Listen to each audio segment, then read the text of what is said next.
Welcome back to এডোভিয়ান। এই একটা ভিডিওর মাধ্যমে আমি পুরো স্পোকেন ইংলিশের একটা জার্নি আপনি ঘরে বসে কিভাবে নিতে পারবেন তার একটা ছোট্ট গাইডলাইন দিব। Let's start. স্পোকেন ইংলিশ এটা আপনার জন্য একটা foreign language. In terms of English এটা আপনার জন্য অবশ্যই একটা ফরেন ল্যাঙ্গুয়েজ। যদি আপনি ইংলিশ স্পোকেনটা গ্যাদার করতে চান, আপনাকে দুইটা কথা মনে রাখতে হবে। প্রথম কথা, এই ল্যাঙ্গুয়েজটা আগে আপনাকে বুঝতে হবে। পৃথিবীর কোনো ল্যাঙ্গুয়েজ আপনি কথা বলতে পারবেন না যদি ওই ল্যাঙ্গুয়েজটা প্রথম না বুঝেন আপনি। তার মানে the first step is you have to understand the language. This is my challenge. Without understanding any language you can't speak ever. তার মানে প্রথম টার্গেট হচ্ছে আপনাকে ল্যাঙ্গুয়েজটা বুঝতে হবে, তারপরে আপনি ওই ল্যাঙ্গুয়েজে কথা বলতে পারবেন। যতদিন না কোনো ল্যাঙ্গুয়েজ আপনি বোঝা শুরু করেন ততদিন পর্যন্ত ওই ল্যাঙ্গুয়েজ আপনি কখনো কোন স্পিচ ডেলিভার করতে পারবেন না। এবার আসেন, যদি কোনো ল্যাঙ্গুয়েজ বুঝতে চান আপনাকে ইনপুট দিতে হবে, তারপর আউটপুট হিসেবে আপনি স্পিচটা ডেলিভার করতে পারবেন। তাহলে ইনপুটটা কি? আমাদের ট্রেডিশনাল সিস্টেমে আমরা ইনপুট বলতে বুঝি গ্রামার শিখতে হবে, সেন্টেন্স স্ট্রাকচার শিখতে হবে, অনেক ভোকাবুলারি শিখতে হবে এন্ড মেনি মোর। সবগুলো যা হিসেবে আপনি ইনপুট নেন না কেন, কিছু না কিছু অ্যাডভান্টেজ আছে। বাট লিসনিং ছাড়া আপনি কোনোদিন ভালো স্পিকার হতে পারবেন না। আমার লাইফে দেখা যারা ভালো স্পিকার তারা প্রতিনিয়ত লিসনিং প্র্যাকটিস করে, and that has to be active listening. কি বোঝালাম? ওই যে প্রথম স্টেপটা হচ্ছে আপনাকে ল্যাঙ্গুয়েজটা বুঝতে হবে, অ্যান্ড ল্যাঙ্গুয়েজ বোঝার একমাত্র স্ট্যান্ডার্ড মানদণ্ড হচ্ছে ল্যাঙ্গুয়েজটা লিসনিং করতে হবে প্রচুর পরিমাণে। এবং যখন আমি লিসনিং এর কথা বলি তখন কোশ্চেনটা আসে কি শুনবো? আমি কি বিবিসি লার্নিং ইংলিশ শুনবো, নাকি কোনো নেটিভ স্পিকারের কোনো পডকাস্ট শুনবো, নাকি কোনো ইংলিশ লেসন দেখবো? What? The short answer is ওই জিনিসটি আপনি শুনবেন যেটা আপনি শুনতে খুব এনজয় করেন।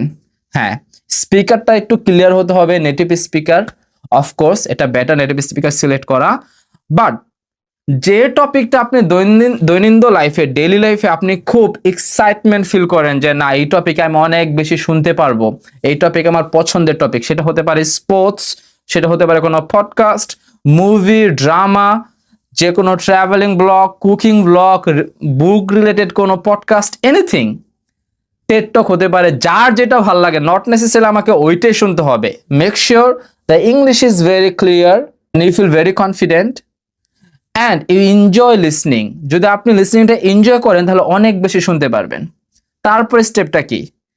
ইউটিউবে যাবেন, যেই টপিকে আপনি এনজয় করেন সেই টপিকটা আপনি সেভ করে রাখবেন অথবা ডাউনলোড দিবেন। সেটা 5 মিনিটের ক্লিপ হতে পারে, 6 মিনিটের ক্লিপ হতে পারে, 10 মিনিটের ক্লিপ হতে পারে। ইনিশিয়াল স্টেজে আপনি ছোট ছোট ক্লিপগুলো নেবেন। ওইটার আপনার প্রথম চ্যালেঞ্জ নিতে হবে, আমার ল্যাঙ্গুয়েজটা বুঝতে হবে। কতক্ষণ পর্যন্ত আপনি এটা শুনবেন? যতক্ষণ না পর্যন্ত 100% আপনি ফিল করতে পারেন অ্যান্ড বুঝতে পারেন ওই লিসনিং ক্লিপটাতে কি কি বলছে, কি কি বোঝাইছে। তার মানে প্রথম চ্যালেঞ্জটা হচ্ছে আমাকে ওই অডিওটা বারবার শুনতে হবে। আমি সেভ করে রাখবো অথবা ডাউনলোড দিয়ে রাখবো।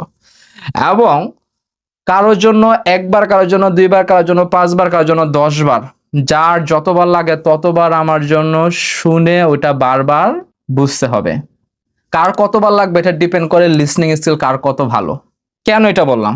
আপনি যখন একটা লিসনিং ক্লিপ বারবার শুনবেন সেক্ষেত্রে ওই লিসনিং এর ভিতর কিভাবে এক্সপ্রেশন দিছে, কিভাবে ভোকাবুলারি গুলো ব্যবহার করছে, কিভাবে সেন্টেন্সের স্ট্রাকচার গুলো ইউজ করছে, এটা যখন আপনি বুঝতে পারবেন, প্যাসিভলি এটা আপনার ব্রেইনের ভিতর সিগন্যাল দিতে যাবে। যখন আপনি রিয়েল লাইফে কথা বলতে যাবেন, সেই টোন, সেই এক্সপ্রেশন, সেই সেন্টেন্স স্ট্রাকচার, সেই ভোকাবুলারিটা আপনি আপনার লাইফে ব্যবহার করতে পারবেন।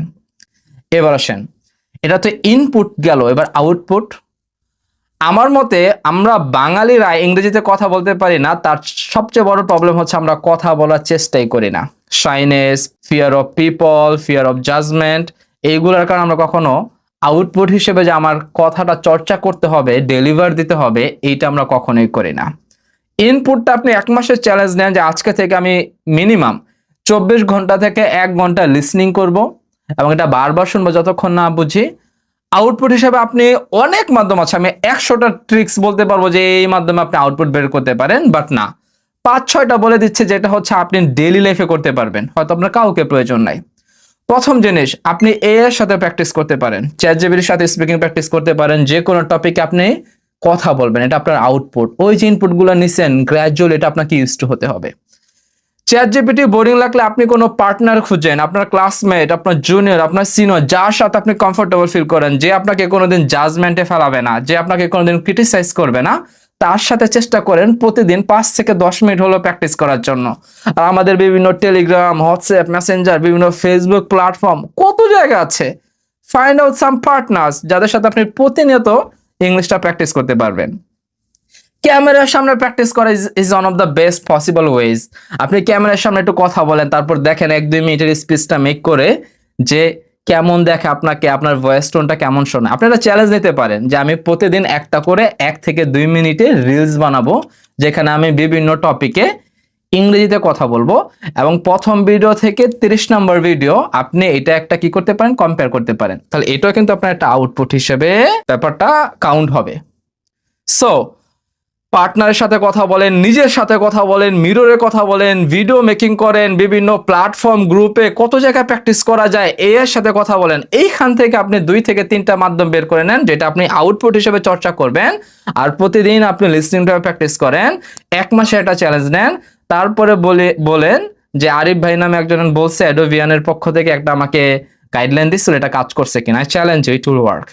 So for more updates and contents, stay connected with Adovian. Till then, Allah Hafiz.